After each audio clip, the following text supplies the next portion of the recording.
Fala pessoal, sou o Gabriel Oliveira do canal Uzimaker. Nesse vídeo eu vou mostrar um pouco da minha corte plasma e o porquê dela ser de baixo custo. Quando eu fiz ela ficou maior do que eu esperava, então não consegui botar ela lá na oficina. Botei aqui num cômodo e não tem muito espaço, mas eu vou tentar mostrar aqui. Um dos pontos dela ser de baixo custo é que foi feita com sobras de materiais, né? Coisas que eu já tinha aqui na oficina. Essa foi feita na cantoneira L, de 2,5 polegadas. Eu já tinha algumas coisas para fazer os pés, eu já tinha sobra, eu só fiz comprar uma peça para fazer a estrutura, né? Aí usando essa cantoneira, eu economizei nos guias, né? Porque aqui eu botei um guia que ela se encaixa na cantoneira, né? E não precisei botar o guia de um lado, do outro, em cima. Assim eu só usei 2 rolamentos em cada guia.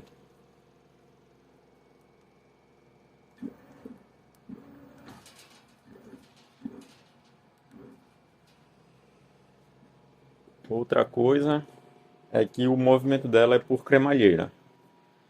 E a cremalheira foi feita em 3D, em ABS. Eu projetei ela em módulos que se encaixam uma na outra. Dá pra ver aqui, né? Uma encaixa na outra, então eu consigo fazer quantos metros eu quiser. Cada uma tem mais ou menos uns 20 centímetros. E fui encaixando, né? A engrenagem também foi feita em 3D, em ABS.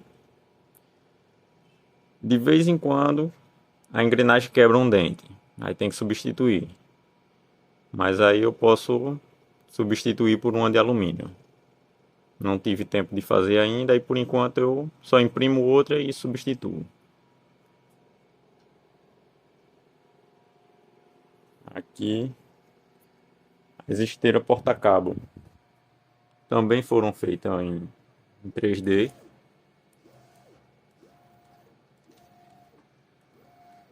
E funcionam perfeitamente.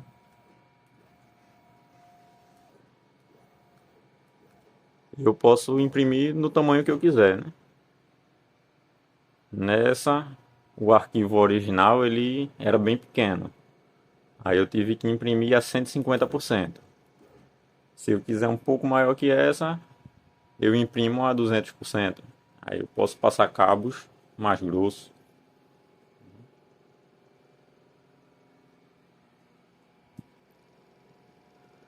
Mais uma coisa que foi impresso em 3D, que é o chamado cabeçote flutuante, né? O arquivo original peguei do Teamverse, mas era muito fraco, aí eu acabei fazendo um mais robusto. Ele só tinha essa parte de baixo, aí eu redesenhei fazendo a parte de cima e a de baixo para a tocha ficar mais firme. E falando da tocha, a tocha original era essas manuais, já quebrou tudo aqui, só fiquei com o cabo. Aí eu transformei ela, a princípio, em uma tocha reta. E no caso era essa daqui. Esse tubinho de cobre ele vem envergado para ficar no ângulo, né? Então eu deixei ele reto e tinha colocado em um tubo de uma tocha TIG para ficar reto. Mas aí eu tive dois problemas. Esse tubo quebrou e nessa peça aqui, não tá dando para ver bem a rosca. Essa rosca aqui, ela veio muito no limite do bocal. Aqui. A medida interna aqui tem 15 milímetros e a externa aqui estava com 15,2. Então, com o tempo e o uso, acabou que a rosca ficou passando.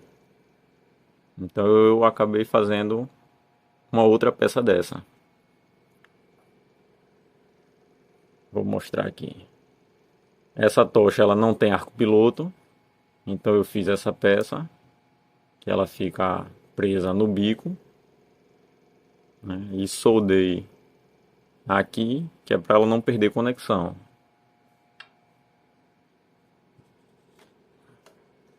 Aí a nova tocha eu já fiz em um tubo de inox de 1 polegada.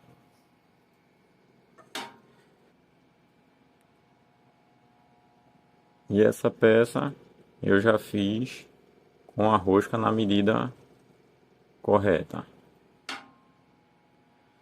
Que fica mais ou menos o externo aqui com uns 16,4. E rosqueia certinho. Outro problema também que eu tive com a outra peça dessa original é que os consumíveis eu já cheguei a usar 3 bocais desses com medidas diferentes. Então alguns ou rosqueava demais e topava lá no final, ou ele não conseguia nem dar o aperto no bico. Então eu já fiz essa peça que ela se encaixasse nos 3 bocais. Aumentei a distância aqui desse O-ring e diminuí um pouco o comprimento da rosca.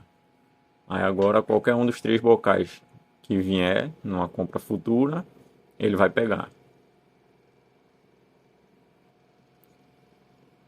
E sobre o cabeçote flutuante ainda, eu fiz outro mais reforçado, né, e com esse botão aqui que é para o probe. Ficou aqui. Então quando essa outra peça vier, que ela subir, ela vai apertar o botão e identificar que detectou a peça, né, a chapa. Aí eu vou ver qual vai ser essa diferença aqui, coloco no programa para ele ficar zerado certinho.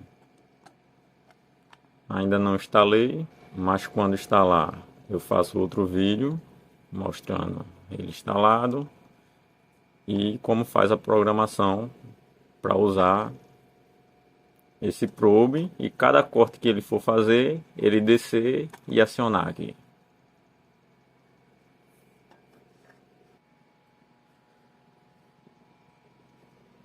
Para controlar, ainda uso meu notebook. Tinha usado um monitor, mas as interferências estavam afetando muito o monitor. Aí eu preferi usar o notebook. Aqui é o quadro eletrônico. Tá um pouco bagunçado ainda. Ainda vou trocar alguns componentes. Aí estou usando essa RNR azul. Eu achei ela melhor do que a vermelha. Os motores trabalharam mais suave. E fiz uma caixa de metal na tentativa de diminuir as interferências. Já consegui diminuir bastante as interferências, mas no próximo vídeo eu falo mais sobre isso.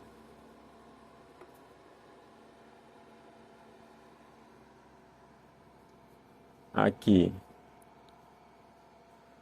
também usei as cremalheiras, né? E esse foi o sistema que eu fiz para eliminar a folga. Tem esses tirantes com rosca de 10 milímetros. Um lado está fixo e o outro lado tem essa mola fazendo a pressão para cima. Assim ele sempre fica pressionado na cremalheira.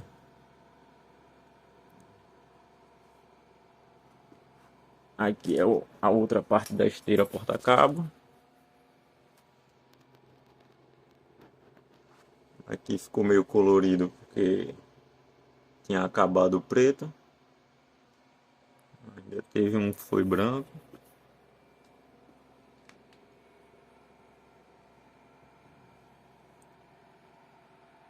E essa chavezinha aqui é para o home.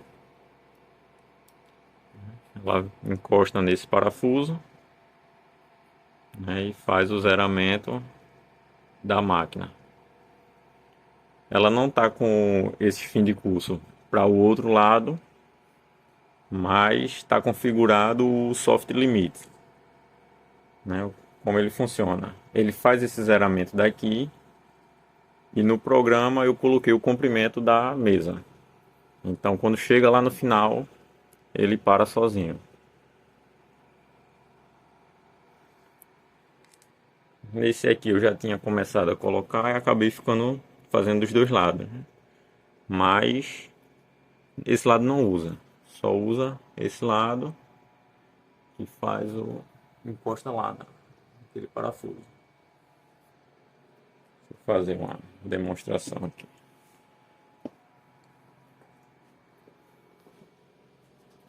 Vou aproximar um pouco o eixo X, porque senão demora demais. Vou colocar aqui.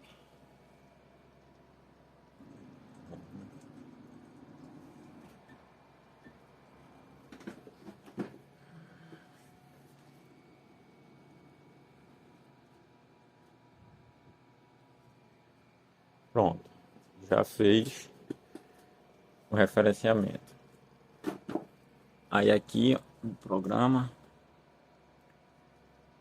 essa funçãozinha aqui, no caso essas medidas que estão mostrando é o zero de trabalho. No caso eu posso mover a minha mesa e definir um novo zero. Pronto, esse é meu zero de trabalho. Mas clicando aqui, eu tenho o zero da máquina. Esse é o zero da máquina que foi feito pelo home. Se eu voltar, ele vai zerar, ó, certinho. E como ele está com o soft limit ativado, ele não bate. Nem desse lado, nem do outro aqui.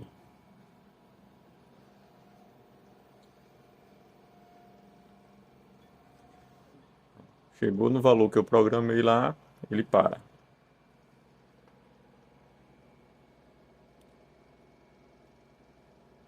E se a gente voltar aqui, vai ver que os valores são outros.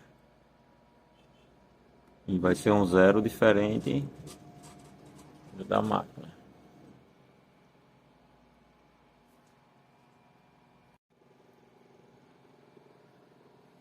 Um ponto positivo por ter usado a cremalheira em ABS e ter feito as guias em poliacetal é que os motores não têm conexão com a mesa. Então as interferências que entrariam pela mesa não entram, porque não tem conexão nenhuma. Ficou totalmente isolado.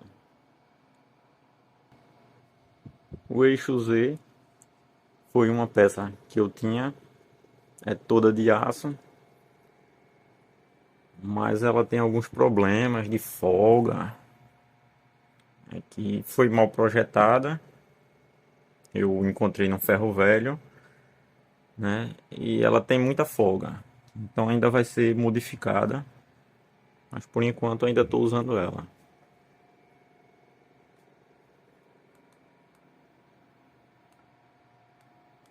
Tem ponto que ela trava em cima. E quando vai lá para baixo ela fica com muita folga. Aí eu tenho que estar ajustando. Mas serviu e economizei dinheiro também com isso. O motor de cima é um NEMA 34 de 30 kg força e os demais são de 35, mas são NEMA 23.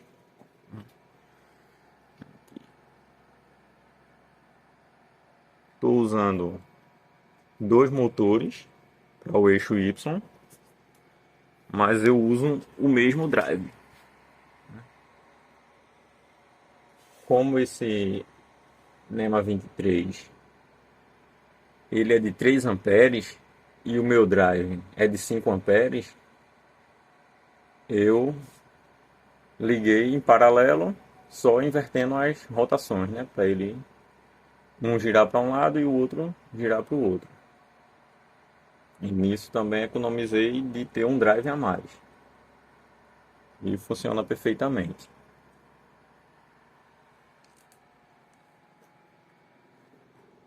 A área útil dela ficou com 1.200 milímetros no eixo X e 1.500 no eixo Y. Seria metade de uma chapa, né? De uma chapa grande. Tem aquela chapa que é 1,20 m por 3 metros.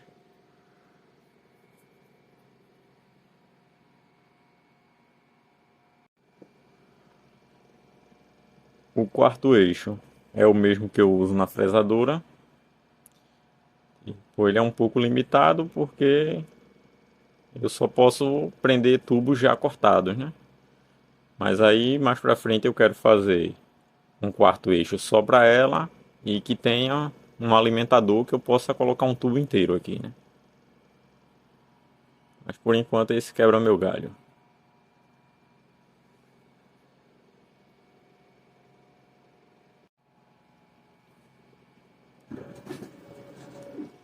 E aqui, para apoiar a chapa em cima, eu usei metalon mesmo e com um espaçamento maior.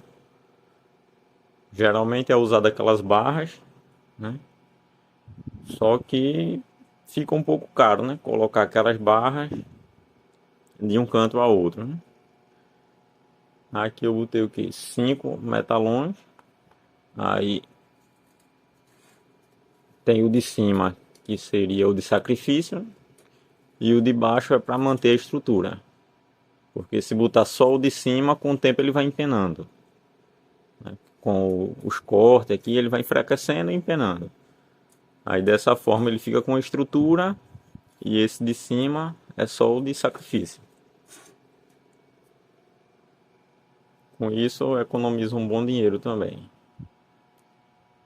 Eu acho muito desperdício, né? Todas aquelas barras só para estar usando como mesa de sacrifício. E eu às vezes também, quando não quero que pegue na mesa, eu afasto ela, como eu deixei um pouco móvel, e faço o corte no meio sem sem pegar em nada, né?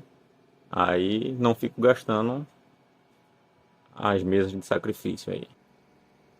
Outro detalhe é que a minha fonte plasma ela está em outro cômodo.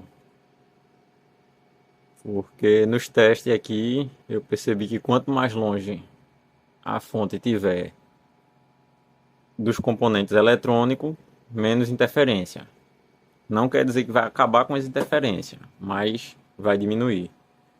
Aí por isso eu furei a parede ali, passei os cabos para ela ficar do outro lado.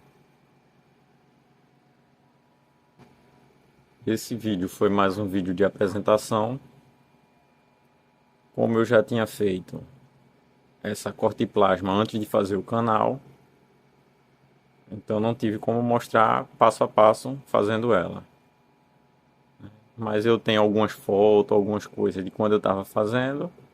Aí eu posso até colocar junto desse vídeo também. Mas aí eu quero fazer melhorias. Como eu disse, quero fazer o quarto eixo próprio para ela. Aí tudo isso eu vou fazendo e mostrando aqui. e vou criar uma playlist só para corte plasma. É isso aí, pessoal. Valeu.